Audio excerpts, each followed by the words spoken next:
Hai guys, balik lagi di Kedai Pena bersama Chandra dan CEO Rudy Project di sesi yang kedua, Kak Julita Saragi. Ya, Kak lanjut nih Kak, pertanyaannya di sesi kedua ini. Kakak tuh akhir-akhir ini sering banget ya sepedaan. Waktu awal saya kenal kakak tuh memang sepedahan ya, tapi sempat ke golf, gitu kan ya. Nah, apa sih yang bikin kakak balik atau lebih prefer ke sepeda nih Kak? Kenapa Kak? Apa emang hobi atau lebih kayak lebih fun banget sih kalau di sepeda gitu? Kenapa tuh Kak? Lebih ke sepeda? Sepeda itu kan memang menyenangkan ya. Banget sih. Iya, awalnya saya tuh bukan pesepeda, cuma memang udah di Rudy Project. Sepeda saya mungkin 4 tahunan lah ya, yang serius-seriusnya gitu. Sekitar 4 tahun, tapi juga nggak yang sering karena kan sekali lagi Rudy Project tuh multi sport. Jadi saya juga belajar golf, belajar nembak, berkuda. Terakhir aku lihat kakak tuh ini Dragon Boat ya? Dragon Boat ya betul. Rafting itu banyak saya coba-coba gitu. Tapi yang memang latihan rutin itu saya memang sepeda sama golf terakhir ini. Nah, kenapa sepeda? Sepeda itu kan mungkin karena di Rudy Project ini memang kacamata memang multi sport, tapi aparel kita itu semua tuh ke sepeda. Ke sepeda, betul. Iya sih. Jadi pastinya kan kita kalau part of promotion ya Kak ya, betul. Sekalian kerja kan. Betul. Itu bagian dari wih, kerjanya enak banget dong berarti Kak. Sepeda. Gitu. Iya benar. Nah terus sepeda juga kan kita bikin event sepeda. Jadi kita mengadakan road to beberapa kota karena tuh memang banyak sekali teman-teman dari luar kota tuh nanya kapan Bu Julita goes di Makassar, kapan goes di Palembang, kapan goes di sini gitu ya. Itu sih bakalan jalan-jalan terus ya kayak. Iya, emang seluruh Sabang sampai Merauke. Betul. Kemarin baru pulang dari Aceh. Waktu itu kita juga goes ke kemarin itu di Papua gitu ya. Kemarin sempat ke Papua juga gue di sana. Sempat kan waktu itu PON ya. Jadi yang PON kemarin betul. Iya gitu. Goes juga di sana. Ya juga karena ya saya suka, tapi saya suka gravel sebenarnya. Karena kalau gravel itu bisa pergi ke tempat-tempat yang kalau road bike ya karena teman-temannya pada road bike juga memang itu banyak melakukan banyak promosi gitu ya. Gitu. Nah, ngomongin soal gravel nih Kak, itu kan sepeda bisa dibilang genre yang baru ya guys, masuk ke Indonesia gitu kan ya. Itu juga sebentar lagi bakalan hype sih kayaknya ya kayak karena di Eropa sana kalau aku lihat memang udah pada beralih semua ke gravel gitu kan ya. Nah, menurut Kakak bagaimana nih kira-kira kedepannya nih mengenai gravel? Aku juga dengar kemarin ada apa sih namanya di sini? Open route ya? Apa sih Kak? Coba bisa dijelasin nggak Kak? Seru tuh kayaknya. Ya, jadi karena saya suka gravel dan juga punya teman komunitas gravel. Terus, ada ya. Ya, dan sini kita ini kan di daerah BSD dekat Cisauk terminal. Betul. Nah, kesana itu udah Bogor. Nah, di situ tuh banyak sekali tempat-tempat bagus untuk latihan gravel. Kalau untuk road bike agak sulit karena jalurnya itu rusak. Terus juga pemandangannya kan harus masuk ke dalam belusukan ya Kak, belusukan ya. Itu bagus sekali. Jadi kita berpikir why not kita bikin di sini itu tempat latihan gravel setiap hari Selasa tiap minggunya dan sebulan sekali di weekend. Karena teman-teman yang lain bikinnya kenapa weekdays, harusnya weekend dong gitu. Ya udah karena cuma latihan itu, tapi kita buatnya heboh jadi orang pikir ini. Iya, makanya aku juga kemarin kan sempat di ini karena kan aku belum ada nih sepeda gravelnya. Jadi pas nggak bisa ikutan deh gitu kan. Pas aku lihat juga. Kalau mau pinjem, kita ada beberapa gravel di sini. Kalau memang nggak dipakai bisa. Tapi sebentar lagi aku punya sepeda gravel, tenang aja Kak. Keren. Jadi aku emang, harus lah gitu kan. Sebentar lagi sepeda gravelku udah mudah-mudahan datang secepat mungkin gitu kan ya. Jadi begitu, kita latihan bareng. Latihan di sini, enak sekali di sini tempatnya untuk. Masa enak banget ya Kak? Pemandangannya tuh enak nggak sih Kak? Bagus ada danau. Ternyata banyak sekali pemandang. Ada Sungai Cisauk. Itu bener waktu saya, ternyata tuh ini di daerah sini gitu. Waktu dilihatin fotonya gitu ya. terakhir kita pergi ke ada jembatan, panjang sekali jembatannya. Masa? Cantik itu kan, seperti sungai apa danau ya, danau. Jadi ada jembatan gantung. Itu ternyata di dekat sini gitu. Nah, kira-kira nanti ke depannya nih Kak, ada nggak sih event yang diadakan sama Rudy Project khusus untuk gravel? Kira-kira? Iya, mau ya, kita lagi persiapan juga, lagi persiapan.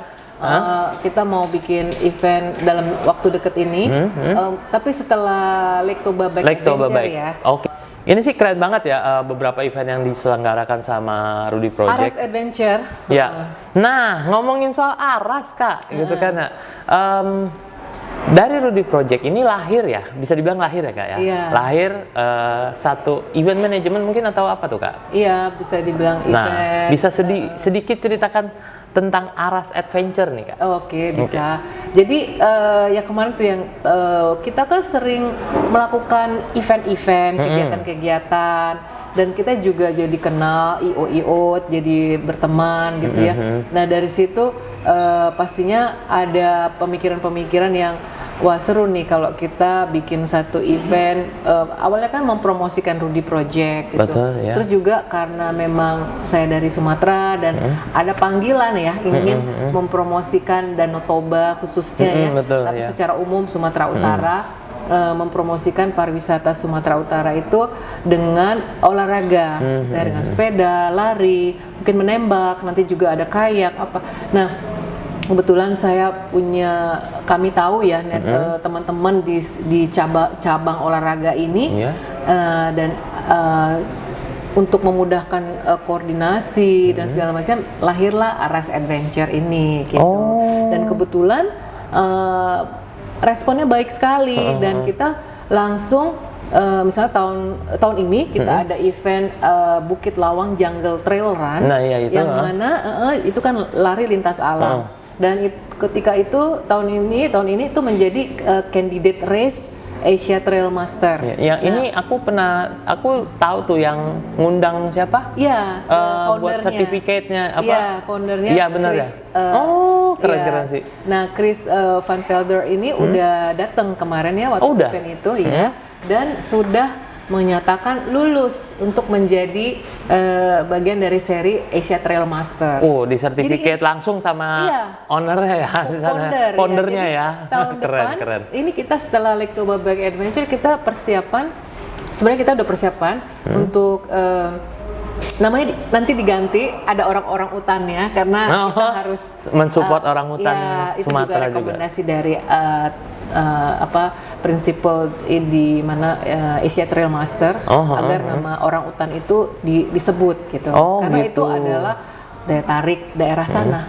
Itu salah satunya endemik orang utan jenis itu ada di Sumatera. Bukit Lawang itu. Gitu. Mas Chandra harus ke sana. Kita ke pertanyaan terakhir nih guys. Kak, bukannya nggak cinta sama kakak atau Rudy Project gitu kan? Tapi pertanyaannya memang tinggal satu ini. Gitu kan? Apa-apa. Kak, harapannya untuk dunia sepeda atau kedepannya nih, kira-kira harapannya kakak untuk di event bersepeda ini seperti apa sih Kak nanti Kak? Atau lebih ramai Kak gitu Kak? Atau lebih menantang Kak atau bagaimana tuh Kak harapannya Kakak? Harapan untuk event-event sepeda. Betul ya. Harapan saya, ini saya bicara tentang again ya, Aras Adventure juga di Sumatera Utara gitu. Harapannya agar bisa di Sumatera Utara khususnya di Danau Toba itu ada event internasional bersepeda ya, yang mana itu benar-benar ditunggu-tunggu pencinta olahraga sepeda, bukan hanya di Indonesia tapi di seluruh dunia. Misalnya itu keren banget. Ironman gitu kan, orang pada dateng. Kalau Ironman kan perpaduan lari, renang betul. Triathlon ya betul. Kona, di Kona itu juga Ironman gitu kan. Nah itu orang, terus Tour de France itu di Prancis, Tour de Giro itu di Italia gitu. Kenapa nggak bikin sesuatu yang di Danau Toba yang itu memang benar-benar didukung pemerintah, bukan hanya pemerintah Kementerian pariwisata, tapi olahraga, tapi semuanya semua yang terkait di daerah sana. Mungkin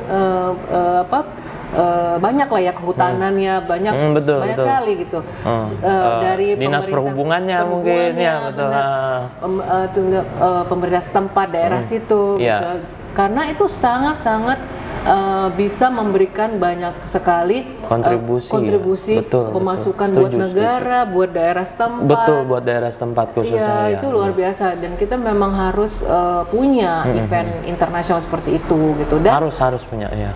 Dan siapapun yang ditunjuk menjadi IO-nya itu harus benar-benar melakukannya dengan hati, dengan profesional.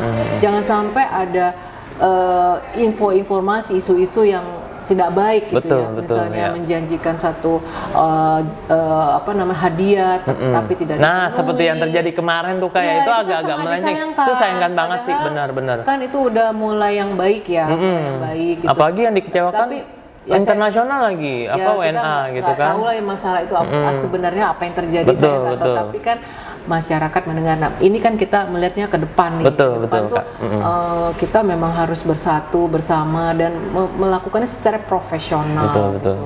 Sehingga pastinya juga masyarakat setempat juga udah ditrain, dibiasakan untuk menerima tamu dari luar. Fasilitas daerah situ juga harus didukung. Misalnya hotelnya harus standar, harus bersih, harus bersih. Semuanya udah sesuai dengan standar internasional. Sehingga ya memang kita yang membuat event dan dengan pemerintah itu bersatu dengan masyarakat setempat juga tahu ini buat mereka dan harus benar-benar dijaga gitu. Betul. Wah, harapannya sih keren banget. Aku juga udah sebetulnya udah kayak ngayal gitu ya, kayak kita punya Tour de France versi Indonesia gitu. Mungkin ada lah beberapa di kayak tour bisa dibilang tuh yang kemarin di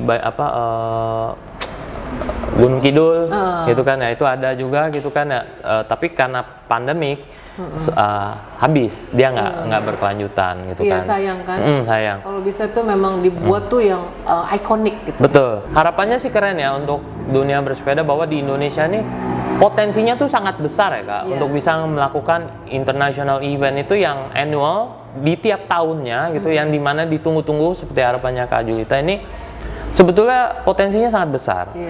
Mudah-mudahan pemerintah sekali lagi dengar ya kan, selain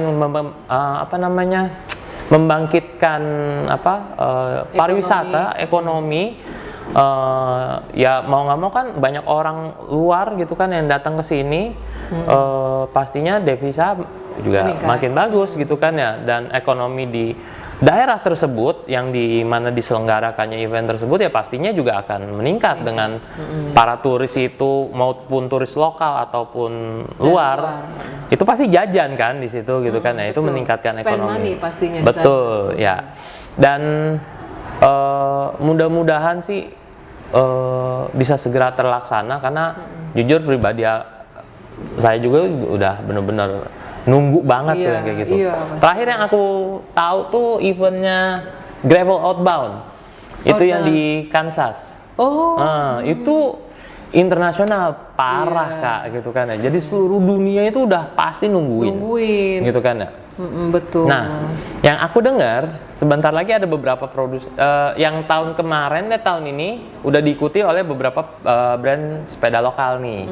Udah pada ikut ke sana. Ada sekitar kalau kurang lebih itu 6 pesepeda dengan brand lokal. Mudah-mudahan di tahun yang berikut, gue pribadi bisa ikut Gravel Outbound. Kak dukung ya, disupport ya. Terus mudah-mudahan sih sejenis Gravel Outbound itu ada di Indonesia. Gitu. Mudah-mudahan kita harus mau berani untuk membuat sesuatu yang memang berbeda, tapi mendobrak juga, gitu kan ya, tapi juga ini bagus untuk daerah-daerah di lokal-lokal ya. Betul. Karena dengan gravel ini bisa dimasukin ke Betul, sampai ke daerah-daerah daerah-daerah terpencil yang tidak gitu. terjangkau oleh Ya, road bike ya Kak. Betul, betul. Oke Kak, makasih banyak buat waktunya. Session kedua setelah selesai. Bukan nggak cinta, tapi kita pasti ketemu lagi sama CEO cantik kita ini, CEO Rudy Project Indonesia. Iya, Rudy Project Indonesia, Kak Julita Saragi. Kak, terima kasih banyak waktunya. Makasih, Sehat selalu. Makin makin sukses untuk Rudy Project ya, dan selalu mensupport untuk bahkan bibit-bibit yang akan datang. Amin, amin. Terima kasih. Assalamualaikum warahmatullahi wabarakatuh. Thank you guys. Bakal balik lagi nanti di Kedai Pena bersama Chandra.